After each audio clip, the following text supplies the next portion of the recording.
Ketika Nabi Musa menempelkan ujung tongkatnya, seketika tongkat itu berubah menjadi seekor ular. Melihat hal tersebut, Firaun hanya tertawa meremehkan.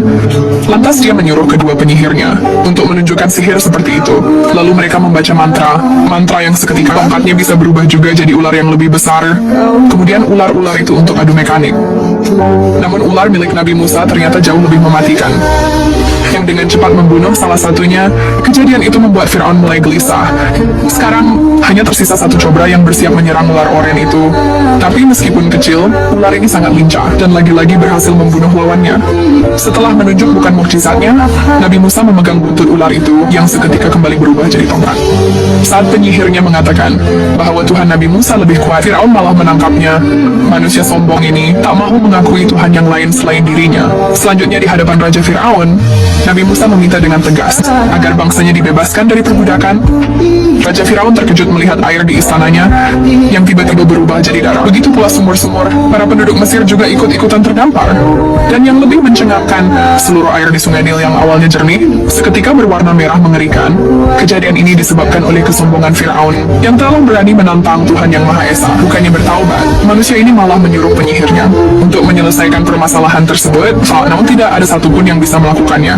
Akibat dari kejadian itu, Firaun mulai kebingungan karena bencana demi bencana datang silih berganti. Pada awalnya, negeri Mesir dilanda oleh wabak kodok, seluruh wilayahnya dipenuhi oleh haiwan. Bibi itu juga mereda. Muncul lagi wabah lalat yang menjijikkan hingga menyebabkan banyak kuda-kuda peliharaan mati. Ditambah lagi hidupnya terserang penyakit cacar yang mematikan. Namun seolah belum cukup ini, jutaan hamba belalang menyerbu Mesir untuk menghancurkan persediaan pangan mereka.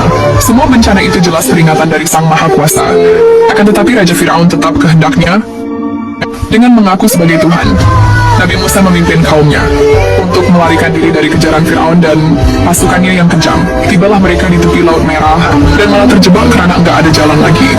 Dalam situasi terdesak itu, Nabi Musa berdoa untuk meminta petunjuk dari Tuhan. Tak lama dia pun mendapat perintah untuk mengangkat tongkatnya ke arah laut. Tiba-tiba keajaiban terjadi.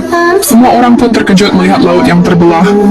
Bahkan sebuah jalan kering di tengah-tengahnya. Inilah mukjizat yang diberikan Sang Maha Kuasa kepada Nabi Musa. Meski begitu, Raja Firaun yang sombong tetap tak mengakui adanya Tuhan selain dirinya. Dengan cepat, sang Nabi mengajak kaumnya untuk melintasi jalur. Yang kedua sisinya terdapat tembok air laut yang menjulang tinggi. Firaun yang tak ingin menyerah nekat mengejar mereka melewati jalan tersebut. Akan tetapi, ketika Nabi Musa dan kaumnya telah sampai duluan, di seberang disitulah dia kembali mengangkat tongkatnya. Atas perintah Tuhan, secara perlahan air laut itu mulai menyatu kembali, sehingga menenggelamkan Firaun dan seluruh bala tentara